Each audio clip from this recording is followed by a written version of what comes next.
इधर ही यहाँ उपस्थित सभी आचार्य और मेरे वरिष्ठ भैया मूव करते और सहपाठी लोगों को धन्यवाद मुझे यह मौका देने के लिए।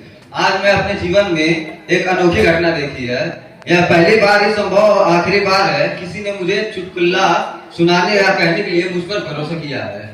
मैं आप सभी को धन्यवाद करता हूँ। अरे भाई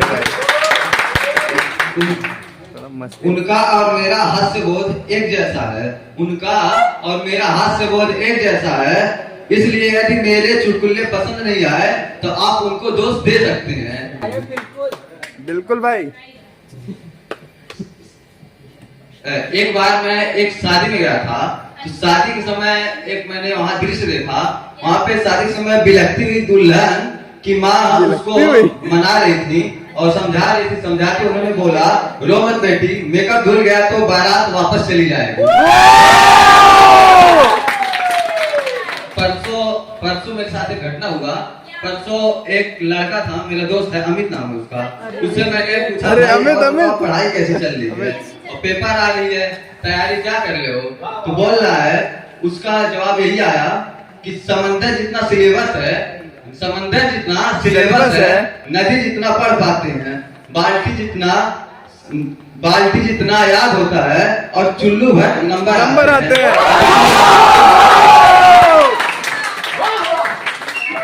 वाह भाई वाह। एक बार एक अस्पताल में एक डॉक्टर साहब होते हैं और उसी अस्पताल में उनकी वाइफ नर्स होती है। तो डॉक्टर साहब थोड़े शायरी वाले मिजाज के थे। बोलते हैं, शायरी वाले मिजाज में बोलते हैं, जिस अस्पताल में हम डॉक्टर हैं उसी हमारी बीवी वहां नर्स है। क्या अजीब गुनाह है, सहना पड़ता है, अपने ही बीवी को सिस्टर कहना पड़ता है।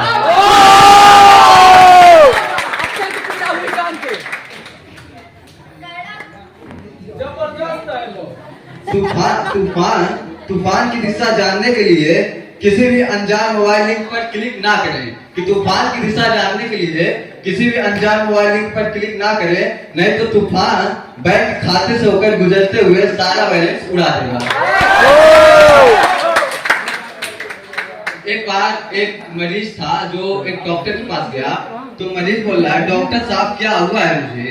तो डॉक्टर साहब ने उससे बोला, मरीज से बोला डॉक्टर साहब ने, सोनोग्राफी करना पड़ेगा तब पता चलेगा आपको हुआ क्या है।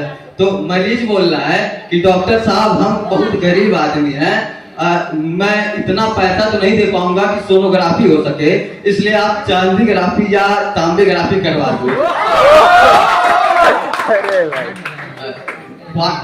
फायर को आंख कहते हैं, कोबरा को नाक कहते हैं, गार्डन को बाग कहते हैं और एग्जाम के समय जो काम ना है उसे स्टूडेंट का दिमाग कहते हैं।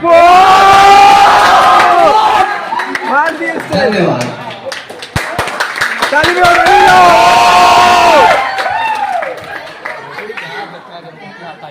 इधर ही यहाँ उपस्थित सभी आचार्य और मेरे वरिष्ठ भैया मूव करते और सहपाठी लोगों को धन्यवाद मुझे यह मौका देने के लिए। आज मैं अपने जीवन में एक अनोखी घटना देखी है। यह पहली बार ही संभव आखिरी बार है किसी ने मुझे चुटकुला सुनाने या कहने के लिए मुझ पर भरोसा किया है। मैं आप सभी को धन्यवाद करता हूँ। अरे भाई उनका और मेरा हास्य बोध एक जैसा है। उनका और मेरा हास्य बोध एक जैसा है, इसलिए यदि मेरे चुटकुले पसंद नहीं आए तो आप उनको दोष दे सकते हैं। मुझे मत दोष दीजिएगा, आप उनको आराम से दोष दे सकते हैं। बिल्कुल भाई। एक बार मैं एक शादी में गया था। तो शादी के समय एक मैंने वहाँ दृश्य देखा।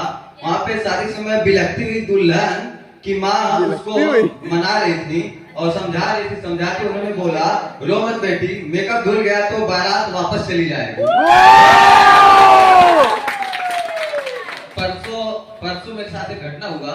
परसों एक लड़का था, मेरा दोस्त है, अमित नाम है उसका। उससे मैंने पूछा, पढ़ाई कैसे चल रही है और पेपर आ रही है, तैयारी क्या कर रहे हो? तो बोल रहा है, उसका जवाब यही आया कि समंदर जितना सिलेबस है, नदी जितना पढ़ पाते हैं, बाल्टी जितना याद होता है और चुल्लू भर नंबर आते हैं।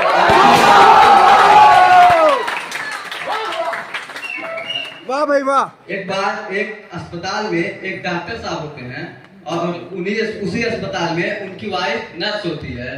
तो डॉक्टर साहब थोड़े शायरी वाले मिजाज के थे, बोलते हैं शायरी वाले मिजाज में बोलते हैं, जिस अस्पताल में हम डॉक्टर हैं कि जिस अस्पताल में हम डॉक्टर हैं उसी हमारी बीवी वहां नर्स है। क्या अजीब गुनाह है, सहना पड़ता है, अपने ही बीवी को सिस्टर कहना पड़ता है।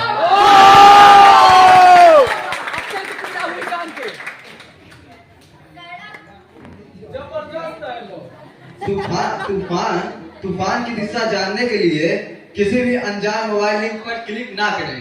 कि तूफान की दिशा जानने के लिए किसी भी अनजान मोबाइल लिंक पर क्लिक ना करें, नहीं तो तूफान बैंक खाते से होकर गुजरते हुए सारा बैलेंस उड़ा देगा। एक बार एक मरीज था जो एक डॉक्टर के पास गया। तो मरीज बोल रहा है, डॉक्टर साहब क्या हुआ है मुझे?